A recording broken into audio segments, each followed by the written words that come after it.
Hello. Good morning, everybody. I'm starting in English to warn you that if you don't have your bidule, which I don't even know what that is, the things Andy has on his head, the next hour is going to be in French, at least.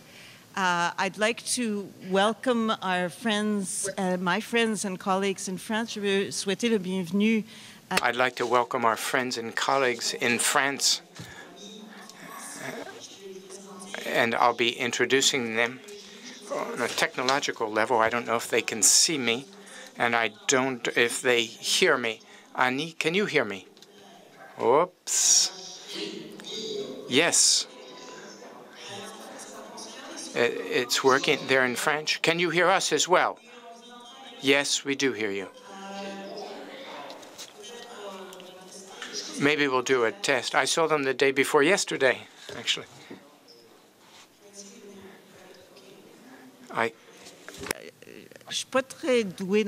I'm not very good technologically, but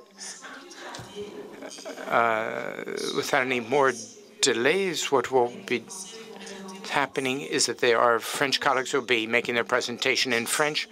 I've heard that there won't be any simultaneous interpretation of the questions that will be sent towards France. I know that François and Annie speak English, but if you ask English questions, please speak very slowly. We can't make sure that we'll have simultaneous interpreting for France. At the same time, I'll take note of all the questions in English, and in case there's a problem, and I'll interpret them in the French. Okay. Alors, I'll be introducing our guests who will be talking about why are we having interpreting? We can hear the interpreting here. You hear the interpreting. I'm speaking in French. We don't hear the French. We're listening to English. Oh, wonderful. So I'll say everything. We know that the problem is that we can't hear each other. Can you hear me speaking in French? Yes, no? What we can hear is the translation into English. The technician can fix that for him. I'm looking for the technician. If the technicians can please take care of that. And while they're working on that, I will be introducing the two guests who know each other and who know themselves. And we hope that while I'm doing that, Annie, can you still hear me in English? You're still hearing me in English, aren't you? Can you hear me? Inaudible. I hear you in English. I hear your voice interpreted into English. Alors, le technicien s'en occupe. Est-ce que quelqu'un travaille à régler ça? Anyway. Mon texte, c'est un texte de présentation qui est... It's working now. Very good. No.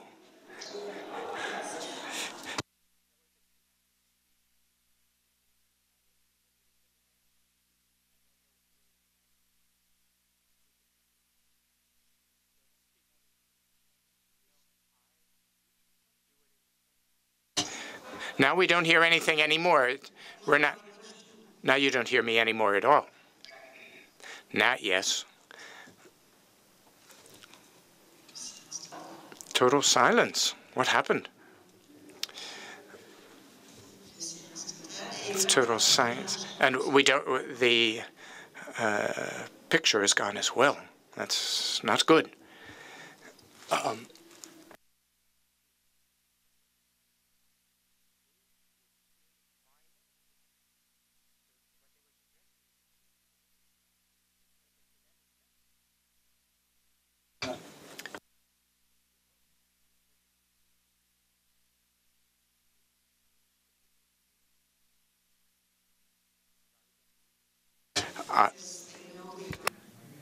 And then I'll tell them I've done that.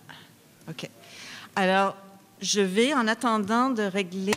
As we're waiting, can you hear me, Annie? It doesn't work. While the technicians are taking care of this sound problem, I'll be introducing our two speakers in France. Maître François Laforgue is a member of the Bar of Paris. He's associated with Tessonian Topolov Laforgue, which deals with issues of liability with regard to health and sanitary issues, technological risks, the effects on people, and the holistic reparation of harm in the following areas: with asbestos, lead, glycoethylene, nuclear substances, pesticides that are cancer-producing. It's starting again, and there's a little problem with the sound. Can you see us? Yes. Okay. So what I'm doing is introducing you. I'm introducing François, and then we'll move on to Annie's introduction. We have no images on the screen. Can you hear me now? Yes, but we're still hearing the translation. Let's say for the next...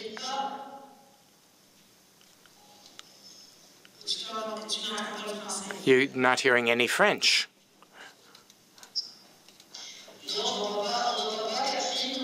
We don't hear Catherine. The only thing that we hear is the interpreter's voice. So the technicians are going to continue to work on it, and I'll continue to introduce you. And because we hear you, that will give them some time. Now that's fine. Okay, I'll continue. In François' introduction, I'll continue with that. What I said before, you've already heard that. And his firm is involved in several files related to crimes and social and environmental issues in the interland, asbestos in Italy, lead poisoning in Senegal, the Clemenceau aircraft carrier, and mines in Nigeria, etc. That's for introduction of Maître Laforgue. And as for Annie Tobomoni,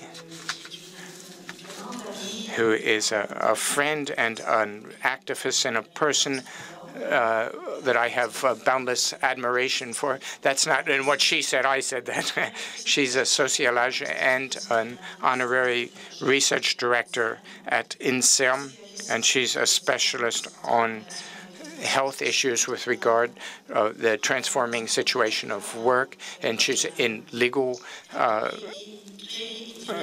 issues, and she created and directed for 10 years a scientific organization for occupational cancers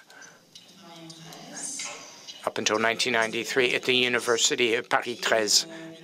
And the group, she's still an associate researcher with that group. She's president of the Association on Work and Environment. I know that there are a number of people who are very interested in Annie's work. There's a website and a mailing list for this association. If you would like to be on this mailing list, please let me know and we'll include you on that list.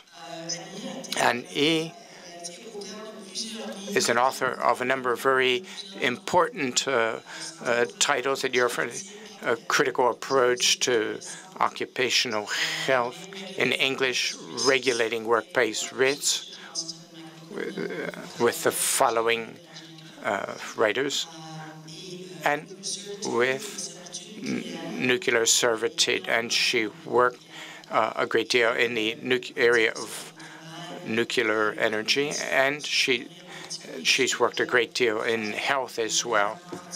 Travailler peut nuire gravement à votre santé. Working can harm your health, and it works on the fact that we don't criminalize labor accident. And the last thing that I can say about her, and she didn't put it here in her document, but this year she was invited to have access to become Chalivière d'honneur in France. It's the highest order, and but she declined it because she said, if you want to pay homage to her work, we would have to pay tribute to research and invest in social research in working conditions and change standards so as we can promote the rights of people who have been poisoned and the rights of workers and the rights of citizens. So it's a great honor for me to introduce both of these people who they were speaking to us for about a half an hour on recent developments in France, Italy, and Europe, and then we will have a half hour for question. So go ahead.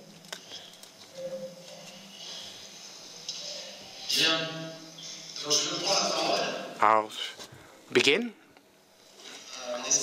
I hope that you hear me well. Yes, we do. Thank you. Thank you for that introduction. I am François Laforgue.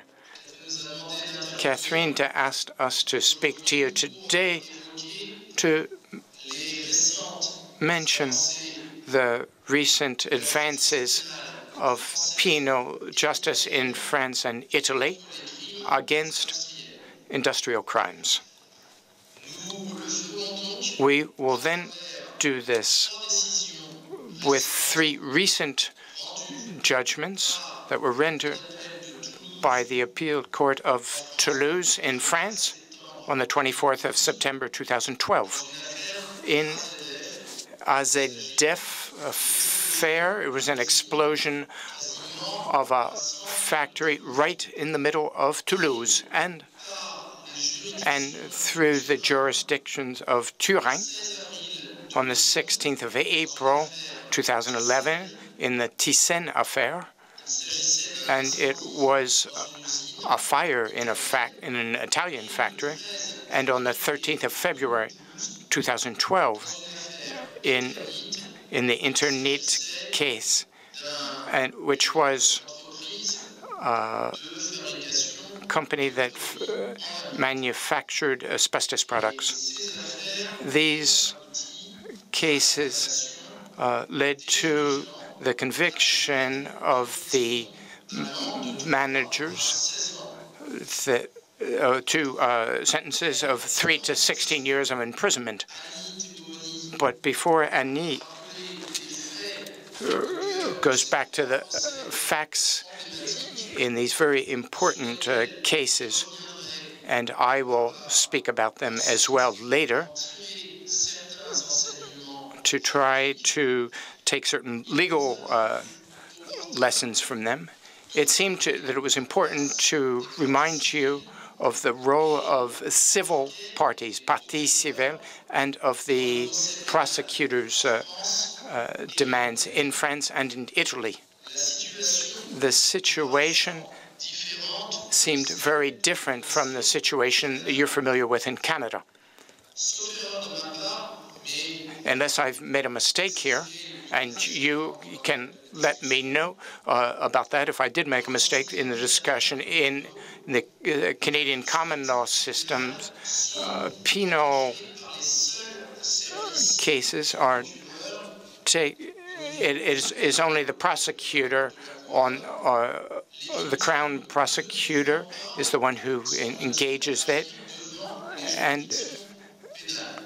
but the team can't really go before the penal system. In the case of work-related work or work-related illness, they are compensated by an organization that the employers support. So it would seem in the there's a non-fault liability system based on the idea of market regulation. In France, the victims of these illnesses and disease benefit from a package that's supported by social security organizations, and they can obtain compensation that is an additional compensation if they show that there is unacceptable fault on the part of their employer, and they can do this in a civil court. And they can also file a complaint, and the prosecutor, who is in France, and it depends on political power, can begin to prosecute or not. In the second case, the victim can continue with those to prosecute and to become what we call a partie civile and pay money to do that. But it can also go beyond the classification at that time, and the victim can be an integral part in the penal prosecution, as it was the case in AZF. And we were involved in that. And in France, there are law firms that are specialized in these kinds of procedures, both on the civil and penal level. And those same firms defend victims in front of civil and penal jurisdictions. And that's what we've been doing for our firms. In Italy, contrary to what happens in France, the judge is independent from political power. It should use its own initiatives that have been brought to their knowledge and exercise penal authority. In both Italian camps, the Attorney General in Italy prosecuted these companies, Asen and Internit. The victims have a role to play in the trials in Italy. They were also part of the trials in Italy. Some of them were able to began to receive compensation from a social security organization for workers. Others weren't able to receive that kind of compensation, and in front of the penal jurisdiction, they were able to obtain compensation. So now that I've mentioned these significant differences, I will turn it over to Annie Thibault-Moni, who will talk about these as well. There are 3 cases that were judged as industrial crimes. I'll begin by the industrial accident in Toulouse in September 2001. That morning, I was in my car when the radio announced a big explosion that had blew out the windows in the middle of the city. The journalists immediately informed the authorities. They said, stay at home, close your doors and windows. For a large part of the population in Toulouse, there were no more windows because the explosion was so violent that a large part of the outskirts and the center of Toulouse had no more windows on the doors and windows. We understood that the explosion was on the site of the Grand Bourgeois factory, where they were producing a chemical product for fertilizers, but it also has chlorinated products. And there were ammonitrate and 2 products that are completely incompatible. Grand Bourgeois, the and that belongs to the Total Final Group. The catastrophe caused dozens of people immediately and in the following months, and there were thousands of people who were injured and who were traumatized by the events.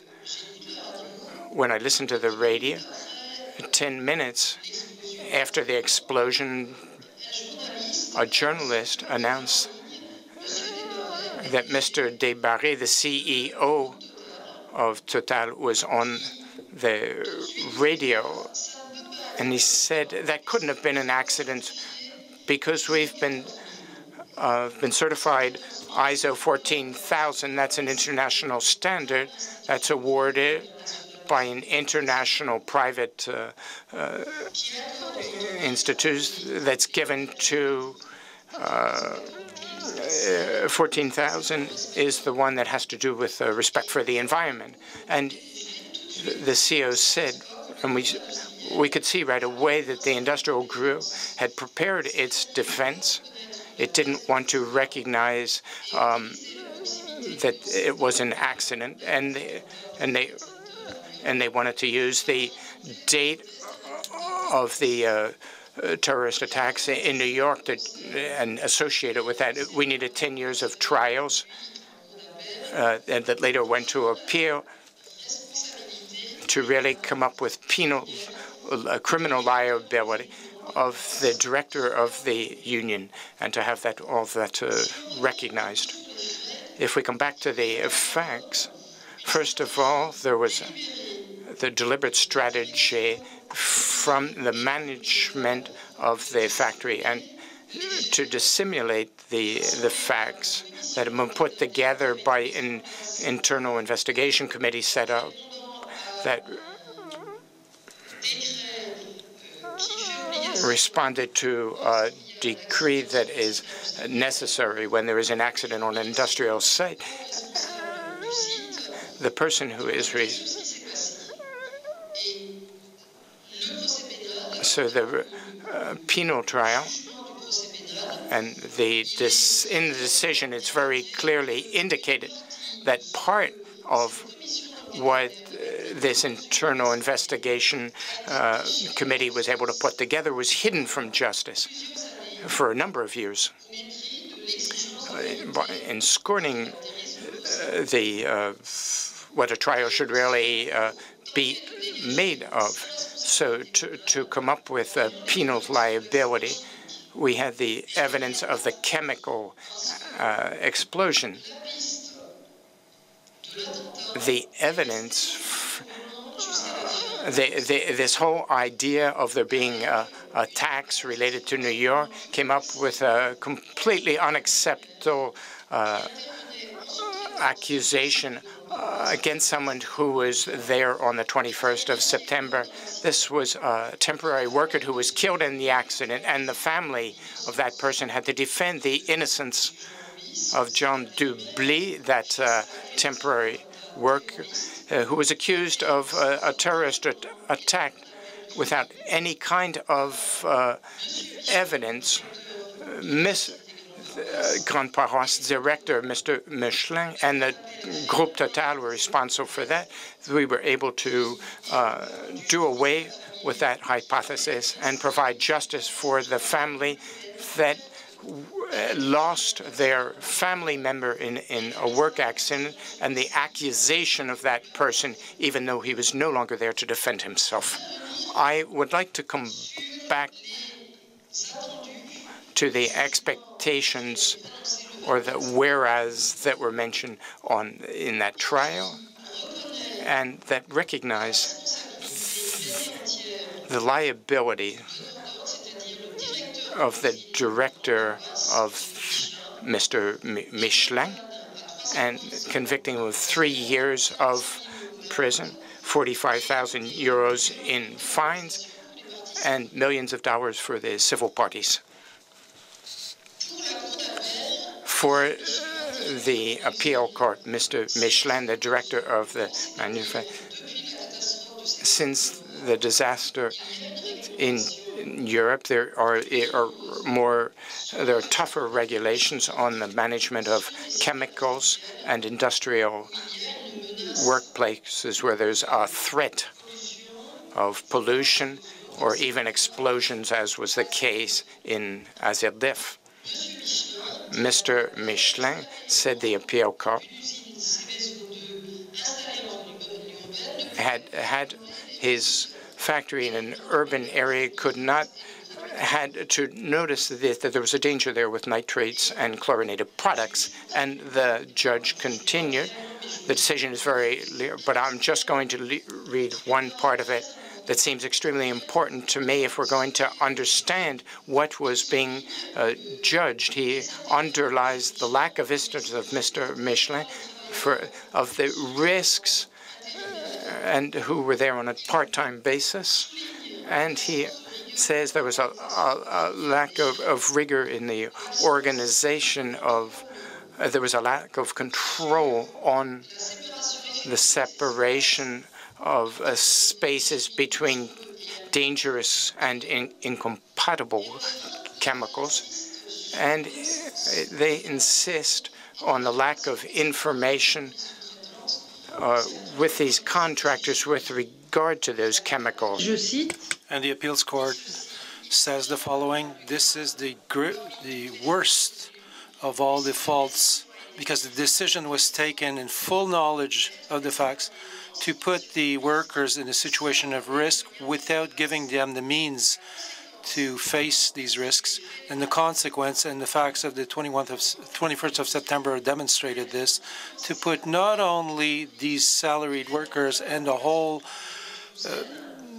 factory and the population in a permanent danger, in a state of permanent danger. The trial of the outsourcing of the work and the risk and the liability of the accident. And we know that this outsourcing is generalized on these sites, high-risk sites. This is what I was able to ascertain in my work on nuclear power. This is why the judgment of the appeals court of Toulouse on the 24th of September 2012 has a historical importance, because not only is it the first time since 1976 that in France a director of a plant is condemned to a jail sentence, a firm jail sentence, but mostly because this trial opens a breach in the impunity of the ones that give the orders on facts to what leads to tragedies done by outsourcing.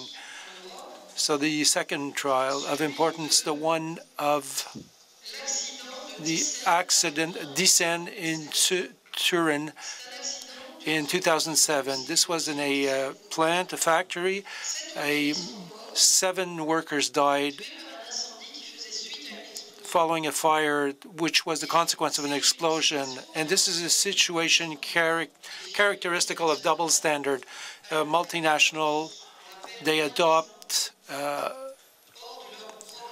out of their own countries, they expose the workers of a foreign country to risks that they would not tolerate at home.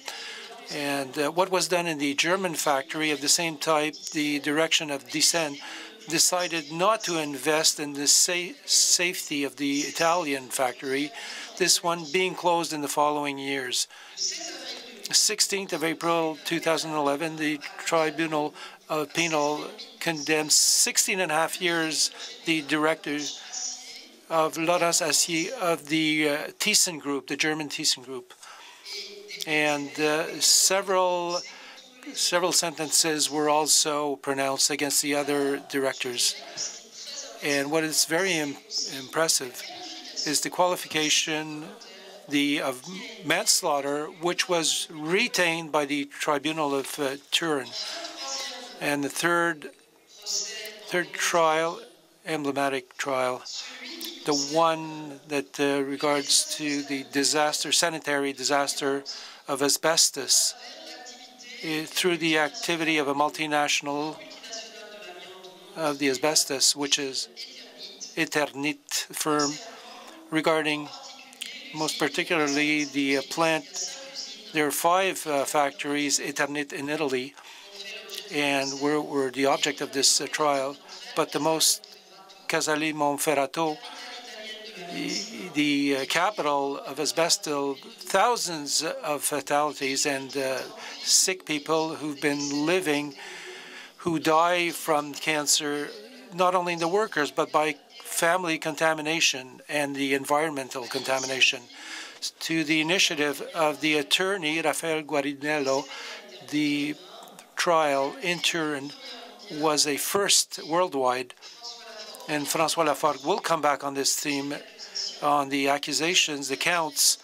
I'd like to draw your attention on what made Guarinello was able to use a notion of collective disaster by putting in cause the strategy of the industrials to conceal the detrimentary effects of asbestos. In 24th and 25th of November 1971, in the London Conference of Bodies of Information on Asbestos, that gathered 35 bodies of 11 different countries to the initiative of the industrials. And the objective was to keep control on the scientific information, keep a lid on it, make sure to limit as far as possible the regulating, the reparation of illness due to asbestos, which were in a direct attack to the industry itself, and coordinate a worldwide strategy of disinformation, which permitted the industry to survive until this day. In Turin, on 13 February 2012, Stéphane Chouinard, CEO of the Swiss operations, and another CEO, they were found guilty crimes against the victims of asbestos and were condemned to 16 years, and the civil parties were also exposed to heavy fines. I'd like to come back to several common points in these three trials. In the three cases, the ones that were sentenced are the industrials responsible for the choices, the strategic choices of these plants, of these companies. In the three cases, the accusations, the counts, went beyond manslaughter cases to go on the ground, and the organizational faults and the collective faults. I would say that what could be would be construed as a lack in these trials, from my point of view. We do not put in, it's not the responsibility, the liability of the shareholders who have their say, and neither of these people that were accused are in jail right now, because we'll have to wait for the further of the appeals court in Italy. So no one has been incarcerated to this point. I will let François continue on this, on the teachings of these three trials. Maybe to come back on teachings of these that flow from these trials, as far as the persons that were penally responsible. The difficulty, recurring difficulty in this type of affair is to identify the persons who are penally or criminally responsible. In case of omission of measures of safety in the workplace, these are not due to lackings, occasional and not only operational, but structural in their nature, and that can be traced back to choices of the society and a political vision. And the first teaching of Thyssen, the existence of a delegation of powers, does not exclude the liability of the employer when what is lacking in the workplace as far as safety are due to the general choices of a policy of enterprise and structural lacking. and on which the outsourcer has no, these decisions that was rendered in a Paris affair in a work-related accident for a salaried worker who died asphyxiated in the pharmaceutical industry.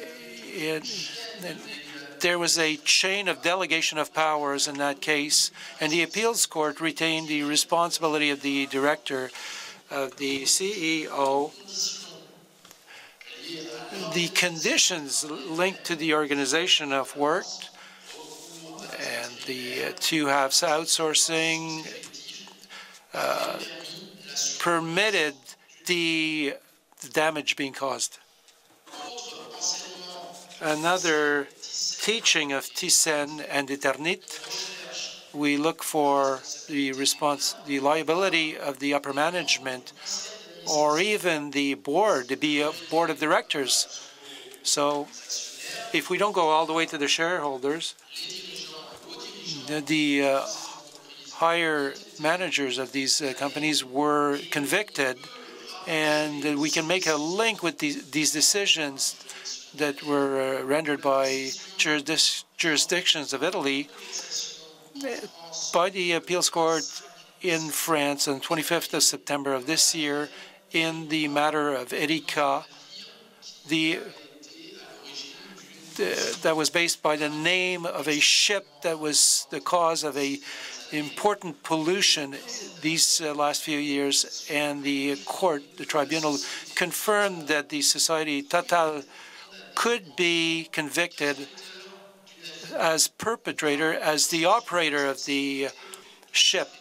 So this goes in the same sense as the decisions that were rendered by the jurisdictions in Italy. And the second teaching on the link of causality. Regarding this link, the Azadef affair, this factory that exploded in the center of Toulouse in 2001 is quite interesting. Why? Because the tribunal, the first tribunal, had set aside in a certain fashion a certain number of hypotheses, meteorites, terrorism acts, electrical arc, but had not retained, nonetheless, the liability of the society, that the link of causality wasn't certain but probable, but so hypothetical between the organizational fault characterized by the court, which was described by Annie, and also by the hypothesis, and I quote, the strong of the chemical accident. So the tribunal recalled that the French penal of strict interpretation of these systems, of the penal systems, the strict interpretation imposes to demonstrate a link of causality certain between the fault and the consequences. So the appeals court of Toulouse considered that because of the exclusion of any of all the causes that were the origin of the explosion, which are the meteorites, etc., and I quote, the court, without the persistence of a single doubt, that it appears that the cause of the explosion was a mixture of products that were incompatible in the circumstances, the fact that the organizational lacks of the enterprise. So it's interesting that in France that there is the notion of doubt beyond a reasonable doubt, that is not as frequently used in France because we talk about a certain link of causality. So in this affair, there's it was retained that a certain causality on the basis of the absence of persistence of a doubt because of the exclusion of all the other factors possible. So third teaching, the infractions themselves.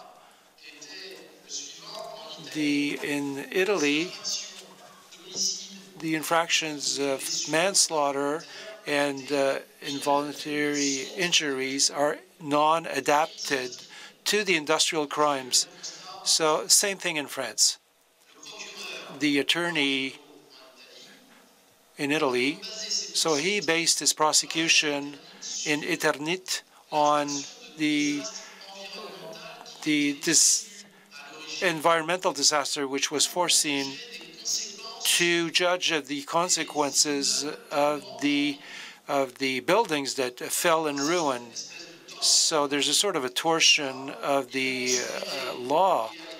It was considered, and he was followed by the court that the higher ups in Eternit, that they were the authors of damages, a notion that exists. The definition is the following: the author foresees the possibility that the result could be a consequence of his conduct. He foresees the possibility. This possibility is not certain, not even highly probable. And the infraction, and this infraction that causes harm enters in the category of voluntary infractions, hence sentences of 16 years or more. Considering Thyssen, the acceptation of the risk, because we're talking about the accepting the risk, the putting off for a year of the investment that were destined to put in place measures for fire prevention, and the workplace where the workshop where the fire broke loose. So there was a disengaging of the main shareholder, thus of the sacrifice of the safety in the workplace, with the consequences that we now know. This step that was undertaken in Italy is quite interesting. Another one that was undertaken in France is also interesting.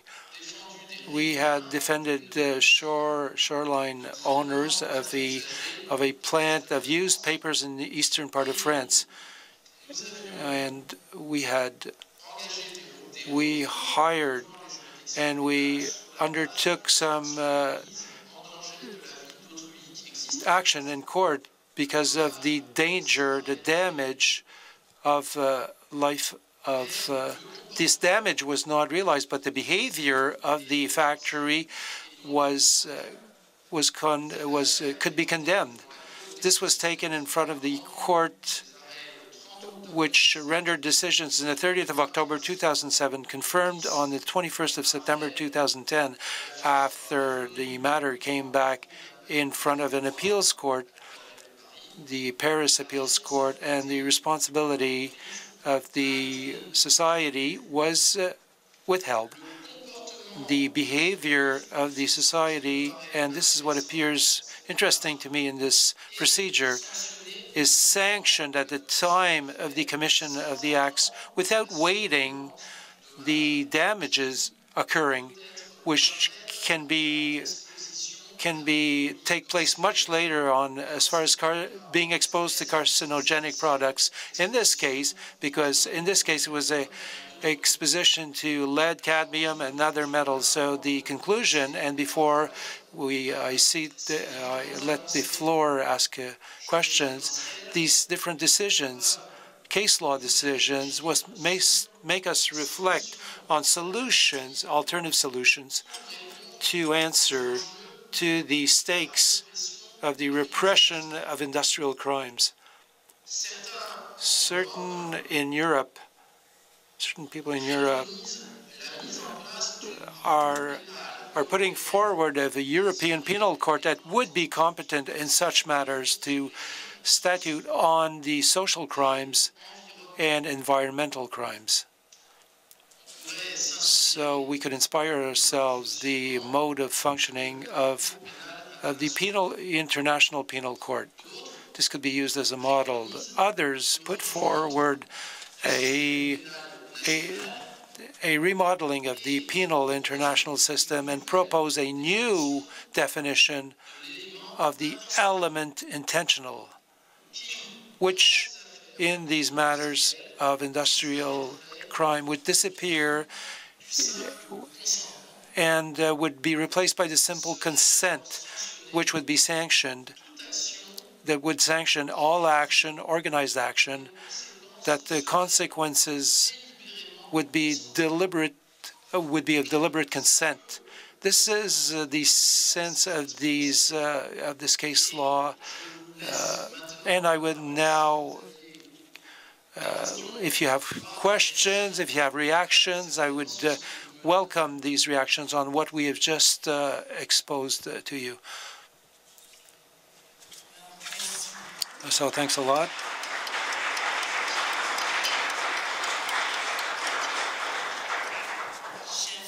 I would invite people to come to the mic to ask questions, comments.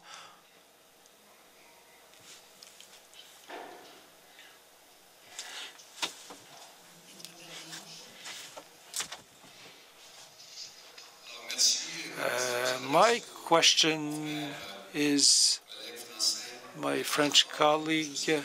Si. You said at the beginning of your expose that the French law permits the worker victim to prosecute or to intend action against his employer in the civil courts when there's an unacceptable fault. First question: do the workers in the facts, do they actually use this right of theirs, and are the French courts, are they open to this type of action, to this type of recourse? Is the jurisprudence, does it welcome this type of action? And do you believe, third of all, that the existence of this civil recourse, personal, does it exert a certain pressure, a real pressure on the employers? Does it constitute a measure that has an effect of dissuasion? So these were my questions. Does it have a deterrence effect on those who might be tempted to expose their workers? Thank you. I will answer. It is indeed a prime question, the articulation between the procedures, the penal procedures and the civil procedures, and the question of the deterrent effect on the civil actions on the behavior of the employers. Indeed, the salaried workers, they do exert recourses against their employers when work-related accidents are characterized or when illnesses presenting a professional character are characterized. We intervene for the victims of asbestos and the victims of work-related injuries or illnesses for the last 17 years, and very often with success, the definition of the fault, of the unacceptable fault, was broadened by the court, the special court, in the asbestos trials, for instance. This court considered that the employer was held to an obligation of security, of safety, of result. This is a notion that has to exist in Canadian law also. So obligation of means and of results in the occurrence. So this is an obligation of result, and the employer is convicted. He should have had a knowledge of the risk to which he exposed the worker, and he did not put into place the means of safety necessary to protect the salaried worker to this risk. But we contend that the pathology here, the lack of a means of safety today, the fault towards the worker is retained in 80–90% of the cases. So this allows the worker to obtain a compensation, complementary compensation, as far as on top of the security compensation that he's entitled to. But it is the body of social safety that advances the sums that go to the victim, and this body then turns against the employer, except that the employers in France have used arguments of procedural arguments to avoid to have to reimburse the health fund, which has a consequence. There's a weakening of the pressure that is exerted on the employers, or a weakening of the deterrent effect of these procedures, because the responsible is not the one who pays, there's a mutual sharing of the risk. I will pursue by saying that this brings me to call forth a procedure that we started a few years ago, and that ended up by a decision, of a fundamental decision by the court, 10 May 2010. We started prosecution against the employers for salaried workers exposed to risk, that were not sick, that had not fallen sick. The first instance, followed us in this path and considered that the prejudice of anxiety that was a consequence of the being exposed to risk. And in this case, it was being exposed to asbestos, could be compensated. This decision, this judgment, and was commented by several entities, because we go from one theory of risk that is borne on the shoulders, and it displaces the risk on the employers or the society at large, and on a sharing of the risk by the insurance system, to a shifting to an avoidance of risk in the framework of a better prevention. And today, this type of decision, this type of case law presents a deterrent effect of greater importance than the judgments of faults for sick victims. And we undertake in a parallel fashion to obtain repair for prejudice, because there is the exclusive competence of the civil courts in such matters, and in a parallel fashion a penal procedure against the employer to obtain a conviction of the managers, higher-ups, that has a deterrent effect, very important in France. I hope I answered your 3 questions. Thank you. I will end by this. I would have a last one. In Quebec, since the bygone times, we have a no-fault regime, complete and absolute, which impedes the workers, even in criminal fault of the employer, to start procedures in the civil court. Every time the debate resurfaces, the employers that form part of very powerful lobbies, if we permit workers to sue their employers, this will be of use to the employers, to the lawyers, who will fill their pockets, and this will create an avalanche of lawsuits that will not give any results that will be of benefit to the families or the victims of these arguments that were opposed to us 20 years ago, and that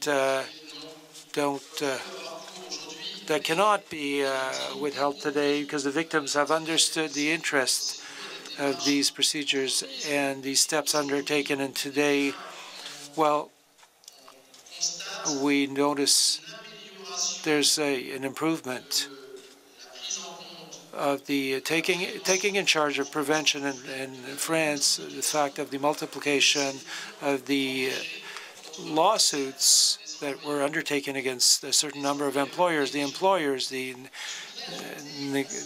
neglectful employers. And I'd like to add, as a researcher in public health, I've worked for a long time. I've done a work of a conscious work of the employers and employees on questions of health related to the workplace. And after 30 years of experience in this field, I find that where the prevention started to evolve was where there were sanctions. But we know this through other problems of public health. We know very well that in prevention, highway prevention, what made the put forward the prevention in France is not only the limitations of speed, but more the sanctions of those who contravene these, that did not respect the Highway Safety Act. And we are in a situation today where, thanks to the work that was done, and I would say there's a movement, social and union work, quite important, that accompanies the justice decision that we've just alluded to.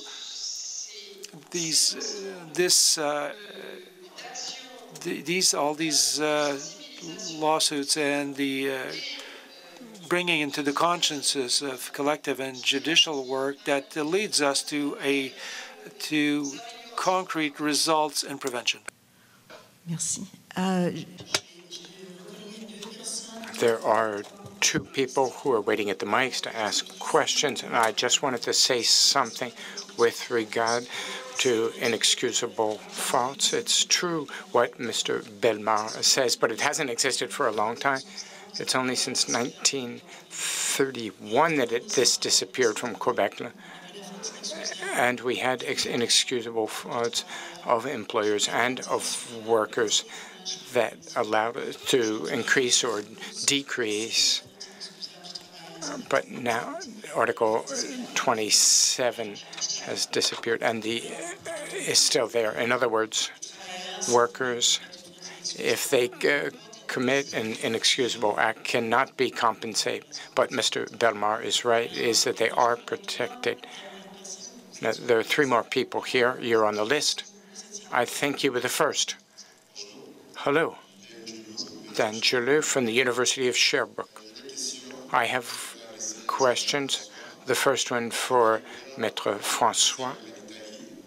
In Italy, underline the fact that part of the salaried workers were compensated by Social Security and that the others were not compensated. What are the reasons for that? that caused that. And the second question is for Ms.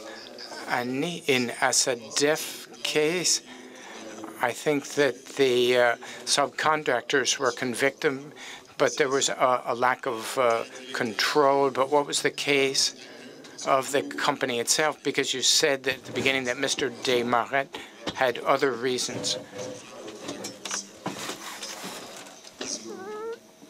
He had the the ISO 14000 certification. With regard to the workers in Italy, the employees have basic compensation that comes from a social security agency.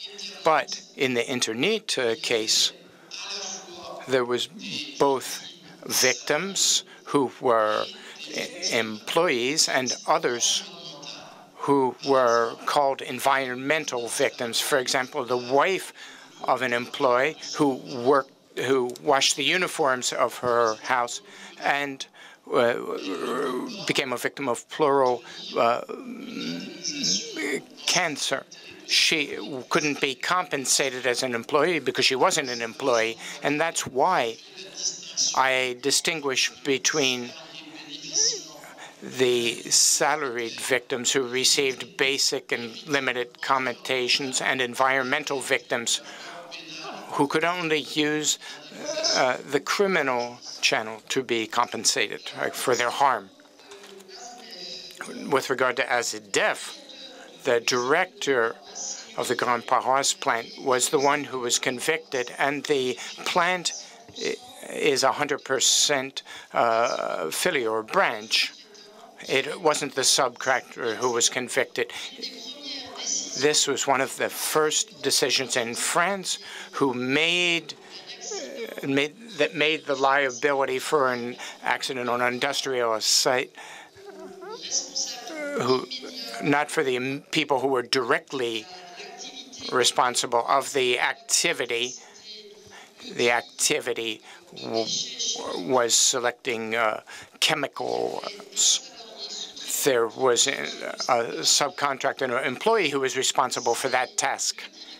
But it was the director of the plant, Denis Dordreau, who was convicted because he didn't provide any information to that subcontracted worker to allow him, with full knowledge, to manage those chemical waste without risking without taking the kind of risk that its employee take, without having any knowledge about the risks that he was facing for himself and for all the people around him.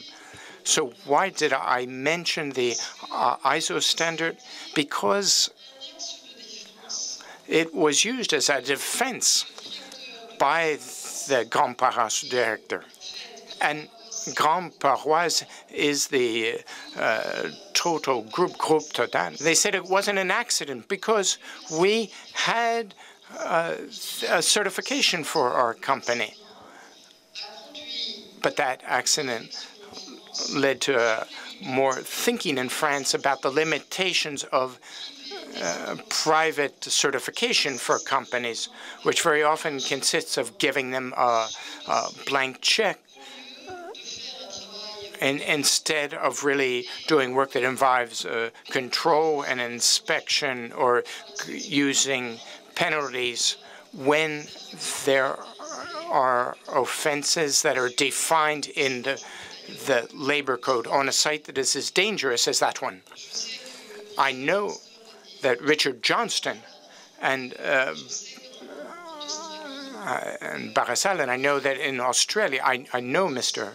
Barasal, that elements that used against employers who are in fault have a deterrent effect. But in this case, there was no deterrent effect on practices such as the one in ASADEF. Thank you. Thank you very much for your presentations. We're here to discuss about Mustre and the amendments in Canada's criminal code following this disaster. If we had criminally prosecuted the corporations that manage these disasters, and if we had tried to go higher than the level of the plant manager or someone who was really on the board of directors and who was respectable for the plant and didn't really make sure that there were reasonable procedures there in the plant. I think the other thing is that our criminal negligence would really be the same as what you call the inexcusable fault. Thank you very much.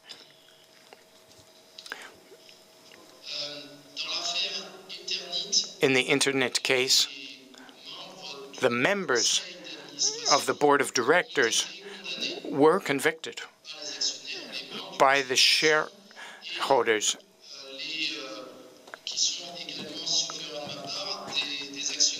These people were also shareholders, but they weren't defined as shareholders, but rather as members of the board of directors. And these were people who were of Swiss and Belgian nationality who had these interests in Italy.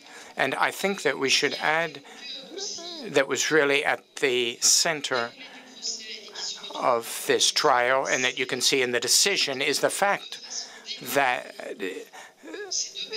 those two people, Stéphane Choudlarny and Louis Cartier de Machine,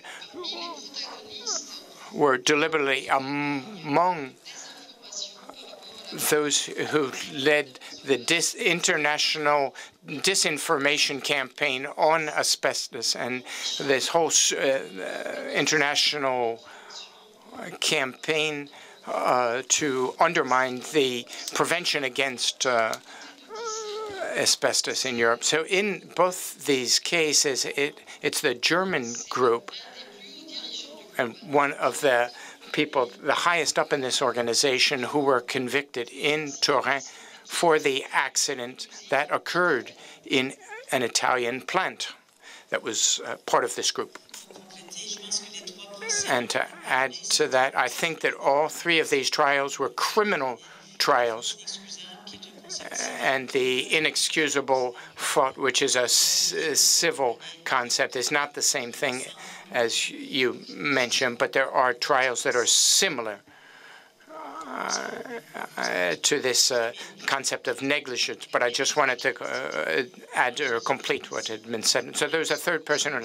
Hello, Jean Arthur. I'm a professor at the École de Technologie Supérieure. I'm an engineer, and I'm not a lawyer. My question has to do with an aspect that perhaps wasn't covered in your presentation. In Europe, there are different European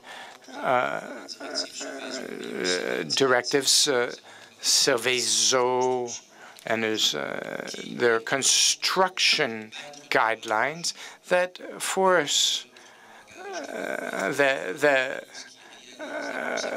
foreman, the person who are overseeing the construction of a plant, for example, they have to present a maintenance instructions 1 month before the owner takes over the plant. So the idea is that when you buy a $10 or $20 apparatus, 15 euros, you have there are instructions in 13 and 14 language, but with regard to something like, in this kind of case, there are no instructions whatsoever. That was the situation in Europe. So now there is an obligation to provide the maintenance instructions for operation. The presence of these documents that provide information to the operator for technical requirements for security would help you in your prosecution, because I'd like to underline that obligation doesn't exist in Quebec or in the rest of Canada, I'm not sure, but in Quebec you can turn over a $1 million plant, and the constructor and the designer has not even included maintenance and how to change light bulbs in the instructions. I went to a brand new plant where we couldn't even change the lighting system in certain places. That's pretty significant. So I would like to know what you can say about that. And last little technical detail on the 9,000 and 14,000 ISO standards as well.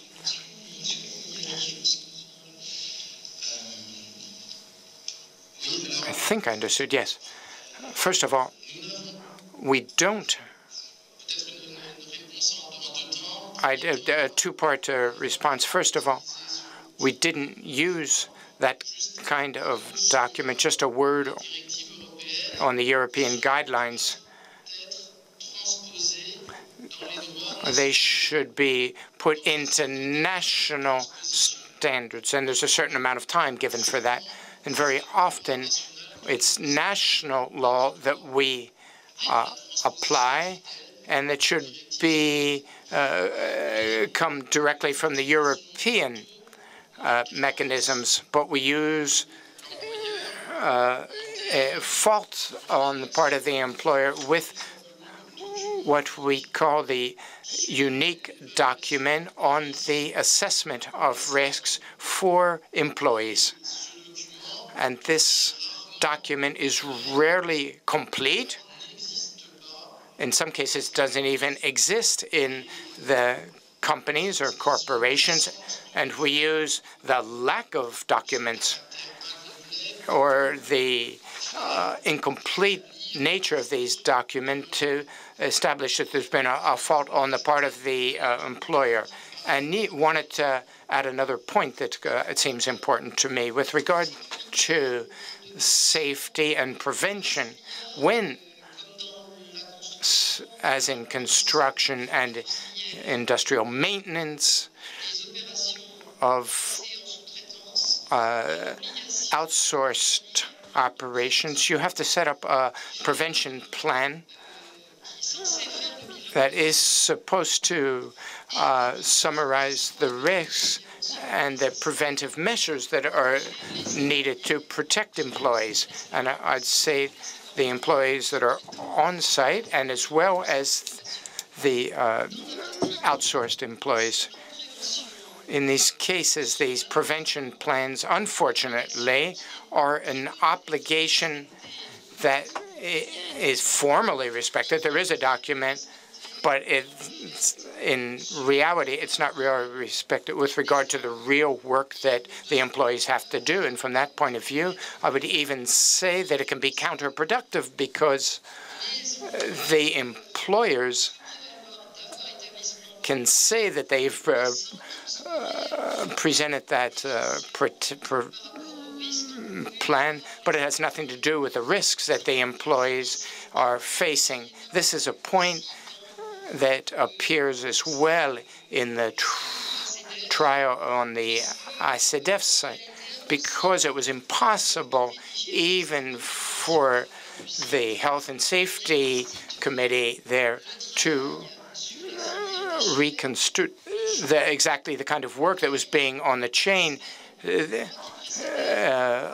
day before, a week before, even a month before the accident. So you have really answered my question in a certain way, because the UNICO document comes from the health and safety guidelines. Just a parenthesis to say that in Quebec, the prevention plan that's equivalent to the document unique that you have in Europe is not mandatory for most companies. There's only certain sectors in which it is mandatory. So we can't even, that's not even come, just a piece of it.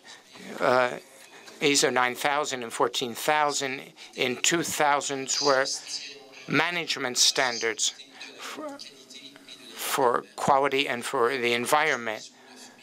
With ISO 19000, the company could be recertified, and they could manufacture products that were not. You could have 90 products out of and 20 that were not up to standards, but there was a management of non-quality in reality that wasn't identified. So I think that that kind of defense was extremely weak on the part of the company called Total, and it was very easy to demolish. Now, ISO 1400 requires that there has to be compliance with all the products, and I think you could even call it that it was management of non-quality. And now I'd like to take one more person, and then we'll have to go to our break. Thank you, Barbara and Nice. Are you getting translation? Est-ce que vous l'entendez en français? Oui. Okay, merci. My question is really about... On entend français, oui. Oui? Okay. My question is really about evidence. Throughout the last day and a half, we've been talking about, in some sense, the problem of evidence. And I think this is a major issue when we're dealing essentially with corporate crime, whether it's white-collar crime or whether it's corporate crime that leads to death and injury. And so my question is, where did the evidence come from in the cases that you're dealing with? And my speculation is that when we have a no-fault system, that we have no mechanism for generating evidence, fundamental evidence, and that the value, and this has really struck me in the case of asbestos in Canada, because a lot of what we know about what the companies did in the case of asbestos in Canada has come out of class action suits in the United States. It hasn't been produced in Canada. I haven't seen yet the story on the asbestos industry in Canada. I think it needs to be written. So in France, what has helped you get the evidence you need in order to make successful prosecutions?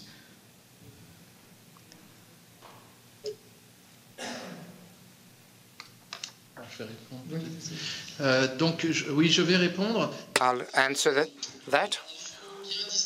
We have to make a distinction between civil and penal or criminal procedures. We have several means for obtaining documents. First of all, we have, over all these years, we've done research ourselves in magazines and reviews and asking for the employees to provide information. And when we took the reports and the minutes from meetings of health and safety, occupational health and safety committees in which unions take part, and we were able to come up with certain documents. In France, we don't, if I'm not mistaken, we don't have a discovery system like you have in the US. But we were able to put together enough elements, order forms, photos from workshops, and witness reports and reports from work inspectors or from labor doctors to be able to identify civil faults. Now, as for criminal procedures,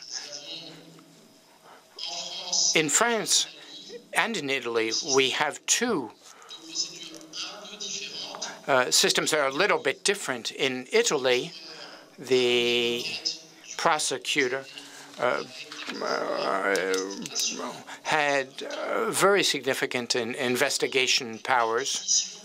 They could do searches that allowed them to show that there were organizational faults at Thyssen. There was a will to not invest in safety. And in France, we have a system that is based on, first of all, is based on inquiries conducted by the prosecutors, but very soon as the things become very complex, criminal procedures are carried out by what we call juge d'instruction.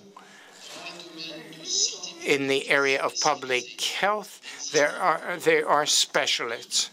There is public health access and they have the same powers as prosecutors in Italy. These are independent judges who can use searches, and now this isn't being applied in the asbestos sector, even though there were complaints filed 16 years ago. But there are many people who have been examined because they're suspected of committing crimes, and there have been many searches that took place in the companies, the plants and ministries, and in the departments of forensic health. So the evidence can be presented criminally by many different vehicles in France, and these elements of proof can be obtained by those two channels. First of all, inquiries, and the other are the documents that we were able to obtain from the employees. Thank you very much. Now I would ask you to join me in thanking our guests from France. We will ask them to stay with us for the final panel if they're available to do that. And now we'll take a 10-minute break. And first of all, I'd like to thank these guests, and we'll be back here in 10 minutes together. Thank you.